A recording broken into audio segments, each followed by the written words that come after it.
നമസ്കാരം. അധിനിവേശത്തിന് മറുപടി കൊടുത്ത് ഇന്ത്യ യശസ്സുയർത്തി ഷക്സാം നിലപാട് ഇപ്പോൾ വന്നിരിക്കുന്നു.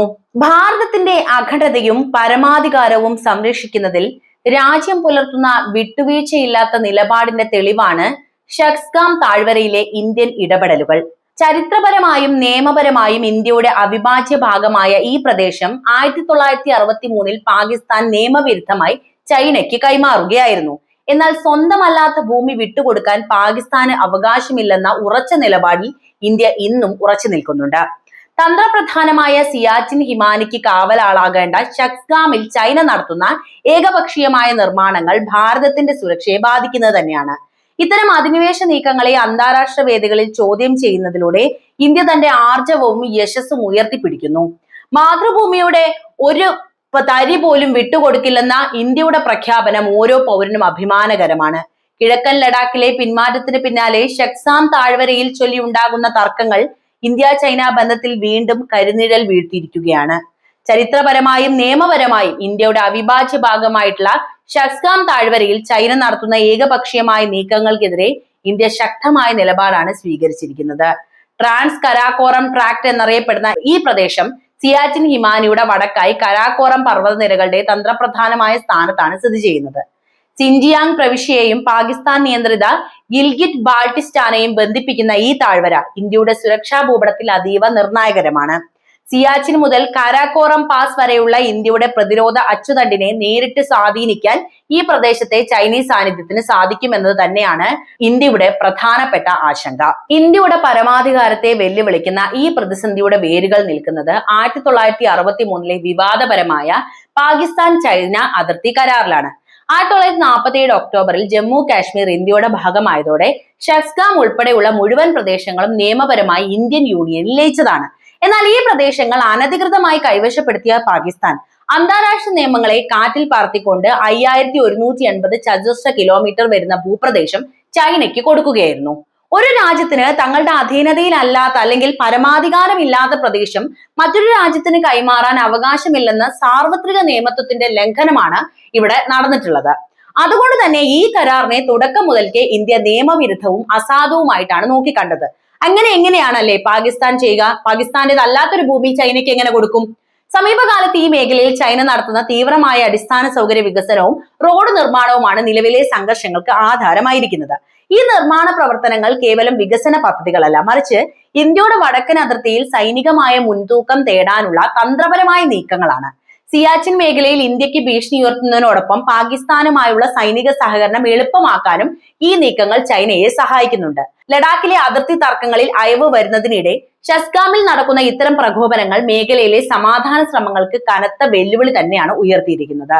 സ്വന്തം മണ്ണ് സംരക്ഷിക്കുന്നതിലും അതിർത്തിയിലെ സുരക്ഷാ സന്തുലിതാവസ്ഥ നിലനിർത്തുന്നതിലും ഇന്ത്യയുടെ നിലപാട് വിട്ടുവീഴ്ചയില്ലാത്തതാണെന്ന് ഈ സംഭവ വികാസങ്ങൾ അടിവരയിട്ടുകൊണ്ട് പറയുന്നുണ്ട്. ഷക്സാം താഴ്വരയിൽ ചൈന നടത്തുന്ന നിർമ്മാണ പ്രവർത്തനങ്ങളെ സൈനികവും തന്ത്രപരവുമായ കാഴ്ചപ്പാടിലൂടെ വിശകലനം ചെയ്താൽ ഇന്ത്യ നേരിടുന്ന വെല്ലുവിളികൾ നമുക്ക് കൃത്യമായിട്ട് നോക്കിക്കാണാവുന്നതാണ്. ഈ മേഖലയിലെ ഏറ്റവും പ്രധാനപ്പെട്ട ഭീഷണി G217 ദേശീയപാതയെ കാരക്കോറം പാസുമായിട്ട് ബന്ധിപ്പിക്കാൻ ചൈന നടത്തുന്ന റോഡ് നിർമ്മാണം തന്നെയാണ്.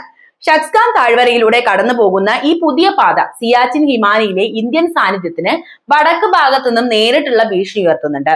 നിലവിൽ സിയാച്ചിനിൽ ഇന്ത്യക്ക് പാകിസ്ഥാനിൽ നിന്ന് മാത്രമാണ് പ്രധാനമായും വെല്ലുവിളി ഉള്ളത് എങ്കിൽ ഈ റോഡ് യാഥാർത്ഥ്യമാകുന്നതോടെ ചൈനയ്ക്കും പാകിസ്ഥാനും സംയുക്തമായി ഇന്ത്യയെ പ്രതിരോധിക്കാൻ സാധിക്കും. ഇത് ഇന്ത്യയുടെ സൈനിക വിഭവങ്ങളെ സിയാച്ചിന്റെ വടക്ക് ഭാഗത്തേക്ക് കൂടുതൽ വിന്യസിക്കാൻ നിർബന്ധിതമാക്കുകയും ചെയ്യും. മറ്റൊരു സുപ്രധാനമായ സൈനിക വെല്ലുവിളി സിയാച്ചിനിലെ ഇന്ദിരാ കോൾ മേഖലയുമായുള്ള അതിന്റെ സാമീപ്യം തന്നെയാണ്.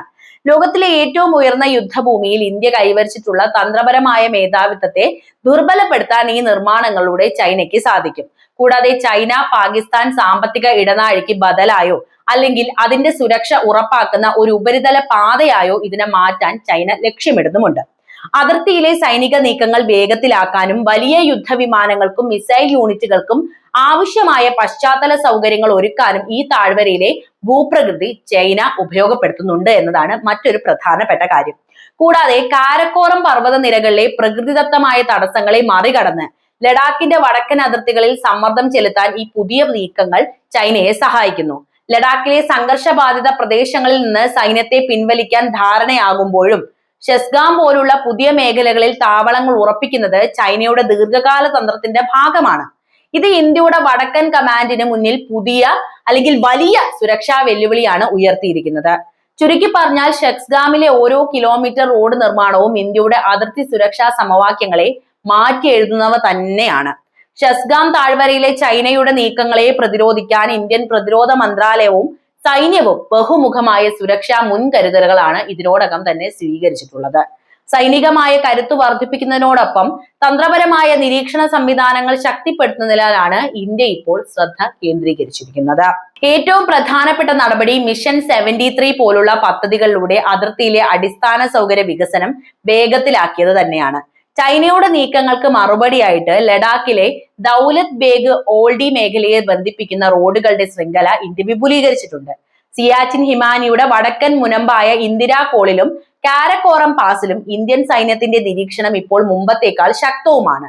ഷെക്സ്ഗാം താഴ്വരയിലെ ചൈനീസ് നിർമ്മാണങ്ങൾ തത്സമയം നിരീക്ഷിക്കുന്നതിനായി അത്യാധുനിക ഡ്രോണുകളും അതുപോലെ തന്നെ ഉയർന്ന റെസൊല്യൂഷൻസ് നൽകുന്ന ഉപഗ്രഹങ്ങളും ഇന്ത്യ സജ്ജമാക്കിയിട്ടുണ്ട് എന്നത് നമ്മൾ ഇവിടെ എടുത്തു പറയേണ്ട ഒരു വസ്തുത തന്നെയാണ്. സൈനിക വിന്യാസത്തിലും കാര്യമായ മാറ്റങ്ങൾ വരുത്തിയിട്ടുണ്ട്. ലഡാക്ക് മേഖലയിലെ ഭീഷണികൾ നേരിടാൻ പ്രത്യേകമായി പരിശീലനം ലഭിച്ച സൈനികരെ ഉൾപ്പെടുത്തിക്കൊണ്ട് വടക്കൻ കമാൻഡിന്റെ കീഴിൽ കൂടുതൽ സേനാ വിഭാഗങ്ങളെ വിന്യസിച്ചു. പർവ്വത യുദ്ധമുറകളിൽ വൈദഗ്ധ്യമുള്ള വിഭാഗങ്ങളെ സിയാച്ചിന്റെ ഷെസ്ഗാം താഴ്വരയുടെയും അതിർത്തികളിൽ തന്ത്രപരമായ പോയിന്റുകളിൽ ഉറപ്പിച്ചു നിർത്തിയിരിക്കുകയാണ്. ചൈനയും പാകിസ്ഥാനും ചേർന്ന് സംയുക്തമായി ആക്രമണം നടത്താനുള്ള സാധ്യത കണക്കിലെടുത്ത് രണ്ട് രാജ്യങ്ങളുമായി അതിർത്തി പങ്കിടുന്ന പ്രദേശങ്ങളിൽ ഇന്ത്യ മിറർ ഡിപ്ലോയ്മെന്റ് അഥവാ ചൈന വിന്യസിക്കുന്നതിന് തുല്യമായ സൈനിക വിന്യാസം ഏർപ്പെടുത്തിയിട്ടുമുണ്ട്. കൂടാതെ അന്താരാഷ്ട്ര തലത്തിൽ നയതന്ത്രപരമായ സമ്മർദ്ദം ചെലുത്താനും ഇന്ത്യ മറക്കുന്നില്ല. ഷെക്സ്ഗാം താഴ്വരയിലെ മാറ്റങ്ങൾ 1963 കരാറിന്റെ ലംഘനമാണെന്നും ഇത് ഇന്ത്യയുടെ പരമാധികാരത്തിന് മേലുള്ള കടന്നുകയറ്റമാണെന്നും ആഗോള വേദികളിൽ ഇന്ത്യ ആവർത്തിച്ച് വ്യക്തമാക്കുന്നു. സിയാച്ചിനിലെ ഇന്ത്യൻ സൈനികർക്ക് ആവശ്യമായ ലോജിസ്റ്റിക് പിന്തുണ വേഗത്തിലാക്കാൻ ലഡാക്കിലെ വായുസേനാ താവളങ്ങൾ ആധുനികവൽക്കരിക്കുകയും യുദ്ധവിമാനങ്ങളുടെ സാന്നിധ്യം വർദ്ധിപ്പിക്കുകയും ചെയ്തിട്ടുണ്ട്. ലഡാക്കിലെ ദുർഘടമായ ഭൂപ്രകൃതിയിൽ ചൈനയുടെ വെല്ലുവിളികളെ നേരിടാൻ ഇന്ത്യ നടത്തുന്ന ഏറ്റവും വലിയ തന്ത്രപരമായ നീക്കമാണ് ഷിങ്കൂല ഉൾപ്പെടെയുള്ള തുരങ്ക നിർമ്മാണങ്ങൾ. അതിർത്തിയിലുള്ളതിനേക്കാൾ സൈനിക നീക്കങ്ങൾ വേഗത്തിലാക്കാനും ഏത് കാലാവസ്ഥയിലും തടസ്സമില്ലാതെ ഗതാഗതം ഉറപ്പിക്കാനും ഈ തുരങ്കങ്ങൾ സൈന്യത്തിന് വലിയ കരുത്താണ് പകരുന്നത്. പ്രതിരോധ മന്ത്രാലയത്തിന് കീഴിലുള്ള ബോൾഡൻ റോഡ്സ് ഓർഗനൈസേഷൻ നിർമ്മിക്കുന്ന ഷിങ്കൂല ടണൽ ലോകത്തിലെ തന്നെ ഏറ്റവും ഉയരത്തിലുള്ള തുരങ്കങ്ങളിൽ ഒന്നാണ്. ഹിമാചൽ പ്രദേശിനെ ലഡാക്കിലെ സാൻസ്കർ താഴ്വരയുമായി ബന്ധിപ്പിക്കുന്ന ഈ തുരങ്കം നിലവിൽ വരുന്നതോടെ സൈന്യത്തിന് വർഷം മുഴുവൻ തടസ്സമില്ലാതെ ലഡാക്കിലേക്ക് എളുപ്പത്തിൽ എത്താൻ സാധിക്കും. നിലവിൽ മഞ്ഞുകാലത്ത് മാസങ്ങളോളം ലഡാക്കിലേക്കുള്ള റോഡ് മാർഗങ്ങൾ അടഞ്ഞു കിടക്കാറുണ്ട്. ഈ പരിമിതി മറികടക്കാൻ ഷിങ്കൂല ടണൽ ഇന്ത്യയെ സഹായിക്കുന്നു. സിയാച്ചിൻ, ഷെക്സ്ഗാം തുടങ്ങിയ അതീവ സുരക്ഷാ പ്രാധാന്യമുള്ള മേഖലകളിലേക്ക് ആവശ്യമായ യുദ്ധ സാമഗ്രികളും സൈനികരെയും അതിവേഗം എത്തിക്കാൻ ഇതിലൂടെ സാധിക്കുകയും ചെയ്യുന്നുണ്ട്. മറ്റൊരു പ്രധാനപ്പെട്ട പദ്ധതി സോജില തുരങ്കമാണ് കേട്ടോ. ശ്രീനഗറിനെ ലഡാക്കുമായി ബന്ധിപ്പിക്കുന്ന ഈ തുരങ്കം സൈനിക ലോജിസ്റ്റിക്സിൽ വിപ്ലവകരമായ മാറ്റം തന്നെയാണ് കൊണ്ടുവന്നിരിക്കുന്നത്. ചൈനീസ് അതിർത്തിയായ ലൈൻ ഓഫ് ആക്ച്വൽ കൺട്രോളിംഗിലേക്ക് ടാങ്കുകളും ഭാരമേറിയ പീരങ്കികളും എത്തിക്കുന്നതിനുള്ള സമയം പകുതിയിലധികം കുറയ്ക്കാൻ ഈ തുരങ്കങ്ങൾ വഴി സാധിക്കും. സിയാച്ചിനിലെയും ഷെസ്ഗാമിലെയും വെല്ലുവിളികൾ കണക്കിലെടുക്കുമ്പോൾ സായുധ സേനയ്ക്ക് ലഭിക്കുന്ന ഈ ഓൾ വെതർ കണക്ടിവിറ്റി ചൈനയുടെ ഏത് അപ്രതീക്ഷിത നീക്കത്തെയും ഫലപ്രദമായി ചെറുക്കാൻ ഇന്ത്യയെ പ്രാപ്തമാക്കുന്നു എന്ന് കൃത്യമായിട്ട് പറയേണ്ടിയിരിക്കുന്നു. കൂടാതെ ലഡാക്കിന്റെ ഉൾപ്രദേശങ്ങളിൽ ചൈനീസ് ഡ്രോണുകളെയും ഉപഗ്രഹങ്ങളുടെയും നിരീക്ഷണത്തിൽ നിന്ന് ഒഴിഞ്ഞു മാറി സൈനിക നീക്കം നടത്താൻ ഇത്തരം തുരങ്കങ്ങൾ ഇന്ത്യയെ സഹായിക്കുകയും ചെയ്യുന്നുണ്ട്. റോഡുകൾ വഴിയുള്ള തുറന്ന സൈനിക നീക്കത്തേക്കാൾ സുരക്ഷിതമായി തുരങ്കങ്ങളിലൂടെ സൈനിക ട്രാക്കുകൾ മാറ്റാൻ സാധിക്കുമെന്നത് ഇന്ത്യയുടെ പ്രതിരോധ തന്ത്രത്തിലെ വലിയൊരു മേൽക്കൈ തന്നെയാണ്. ലഡാക്കിലെ അടിസ്ഥാന സൗകര്യ വികസനത്തിൽ ഇന്ത്യ കൈവരിക്കുന്ന ഈ വേഗത ചൈനയുടെ തന്ത്രപരമായ നീക്കങ്ങൾക്കുള്ള കൃത്യമായ മറുപടിയായിട്ടാണ് ഇപ്പോൾ വിലയിരുത്തപ്പെടുന്നത്. എന്തായാലും ഇന്ത്യ ഒരിക്കലും ചൈനയ്ക്ക് വേണ്ടി ഒന്നും വിട്ടുകൊടുക്കാൻ തയ്യാറല്ല എന്ന് നമുക്ക് അഭിമാനത്തോടു കൂടി പറയാൻ കഴിയും. എന്തായാലും ചൈന ഇത്തരത്തിലൊരു നീക്കം നടക്കുകയാണെങ്കിൽ അതിനുള്ള ബദൽ സംവിധാനം ഇന്ത്യ കാണുകയും ചെയ്യും. എന്തായാലും ഈ വിഷയത്തിൽ നിങ്ങളുടെ നിലപാട് അറിയാൻ താല്പര്യമുണ്ട്. എന്തായാലും കമന്റ് ആയിട്ട് രേഖപ്പെടുത്തുക. മറ്റൊരു വീഡിയോയുമായി വീണ്ടും എത്താം. നന്ദി.